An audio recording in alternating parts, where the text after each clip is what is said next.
안녕하세요. 오늘 저희가 같이 좀 파볼 주제는 바로 팔란티어 테크놀로지 PLTR입니다. 네, 안녕하세요.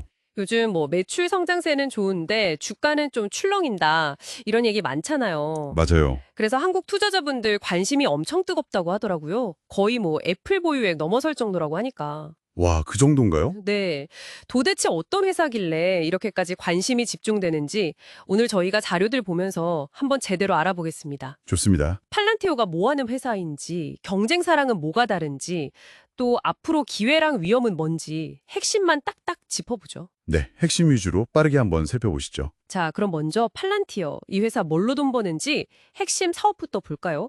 자료 보니까 그냥 소프트웨어 하나 파는 데가 아니더라고요. 그렇죠. 여러 플랫폼이 있죠. 네. 특히 그 정부, 국방 쪽 쓰는 고담, 이게 오사마 빌라덴 잡을 때 썼다는 얘기까지 나올 정도면 뭐랄까 이미지가 엄청 강력하잖아요. 네, 그렇죠. 약간 신화 같은 느낌도 있고요. 그리고 이제 기업용으로는 파운드리라는 플랫폼이 또 있고요. 아, 파운드리. 네. 근데 이 플랫폼들의 진짜 핵심은요. 데이터 처리 방식이 있어요. 우리가 보통 생각하는 엑셀 시트 같은 정형 데이터는 당연하고요. 네네. 이메일이나 문서, 이미지 같은 막 뒤죽박죽인 비정형 데이터까지 형태가 완전 다른 데이터들을 그냥 한 군데 모아서 분석하는데 아주 특화돼 있다는 거죠. 오, 그게 가능한가요? 네, 거기에다가 이제 소프트웨어 배포를 자동으로 해주는 아폴로도 있고 또 요즘 제일 핫한 LLM 있잖아요. 대규모 언어 모델. 아, AI. 네. 이걸 직업의 중요한 데이터랑 안전하게 딱 붙여주는 AIP라는 플랫폼까지 추가되면서 기술 라인업이 꽤 탄탄해졌어요.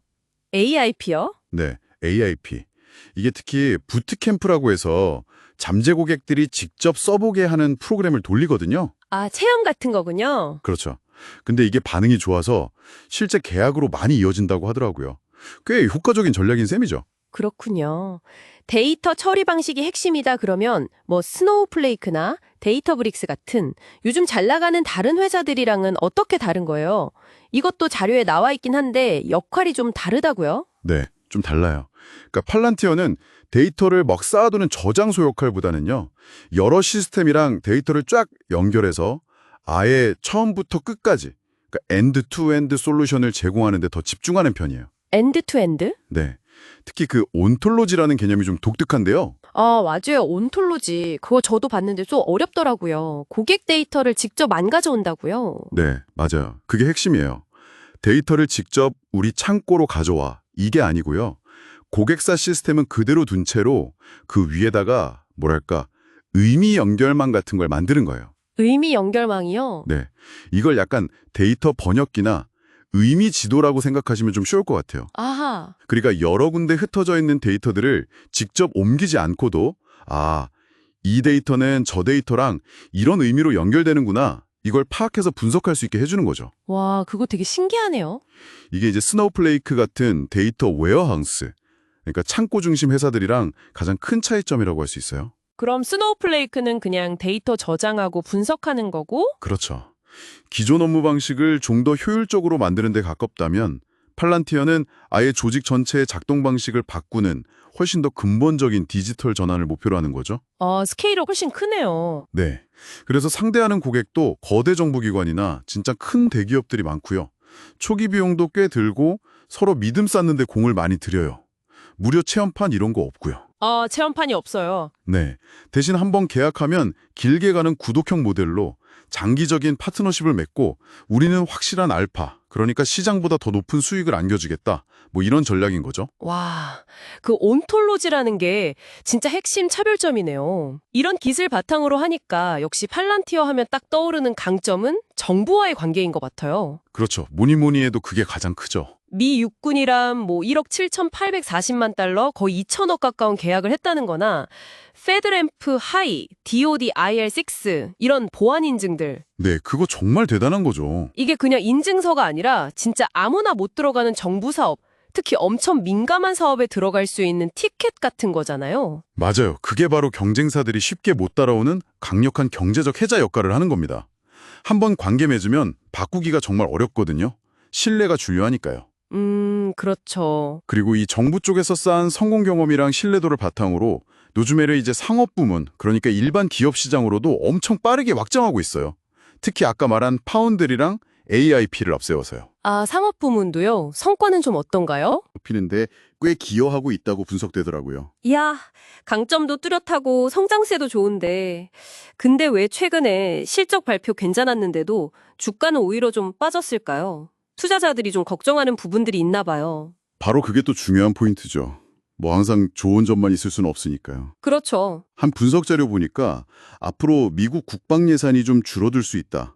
이걸 잠재적인 위험으로 보더라고요. 아, 국방 예산이요? 하긴 정부 계약 비중이 아직 크니까. 네, 아무래도 그렇죠. 특히 국방 쪽 계약이 여전히 큰 부분을 차지하니까요. 예산 줄면 타격이 있을 수 있다는 거죠.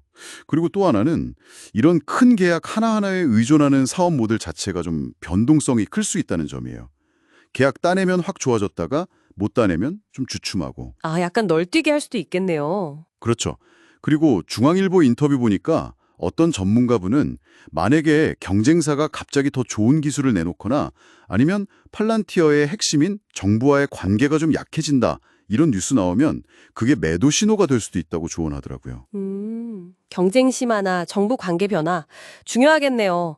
또 다른 건 없나요? 아, 그리고 그 네이버 블로그 자료에서도 지적했던 건데 주식 보상 비용, SBC 문제도 계속 나와요. SBC요? 아, 직원들한테 주식으로 보상 주는 거? 네, 맞아요. 이게 당장 회사에서 현금이 나가는 건 아니지만 결국에는 기존 주주들 지분 가치를 좀 희석시킬 수 있거든요. 그리고 회계상 이익을 좀 왜곡해서 보여줄 수도 있고요.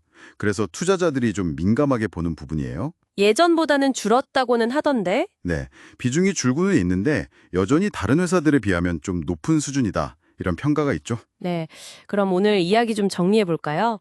팔란티어는 일단 정부용 고담, 기업용 파운드리와 AIP를 가지고 있고 네, 복잡한 데이터들을 온톨로지라는 독특한 방식으로 통합 분석하는 엔드투엔드 솔루션 회사다. 이렇게 보면 되겠네요. 맞습니다. 그래서 강력한 정부 네트워크와 최고 수준 보안, 그리고 최근 상업 부문에서의 빠른 성장이 아주 인상적인 강점이지만 하지만 국방 예산 변동 가능성이나 대규모 계약에 따른 성장 변동성, 또 경쟁 심화 가능성, 그리고 주식 보상 비용 같은 리스크들 분명히 존재한다. 네, 정확합니다. 양면을 다 봐야 하는 거죠. 그럼 마지막으로요, 이런 질문을 한번 던져보고 싶어요.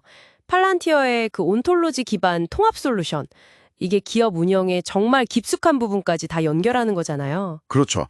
거의 모든 걸 다 들여다볼 수 있게 하니까요. 이게 엄청난 효율을 줄 수는 있겠지만 한 번 도입하면 다른 걸로 바꾸기가 진짜 어려워지는 그 락인 효과가 엄청 강할 것 같거든요. 네, 그럴 수 있겠네요. 과연 이 강력한 통합성이 팔란티어에게는 계속적인 경쟁 우위가 될까요? 아니면 혹시 고객 입장에서는 나중에 더 좋은 게 나와도 바꾸기 힘든 어떤 잠재적인 부담으로 작용할 수도 있지 않을까요? 한 번쯤 생각해 볼 만한 지점인 것 같습니다.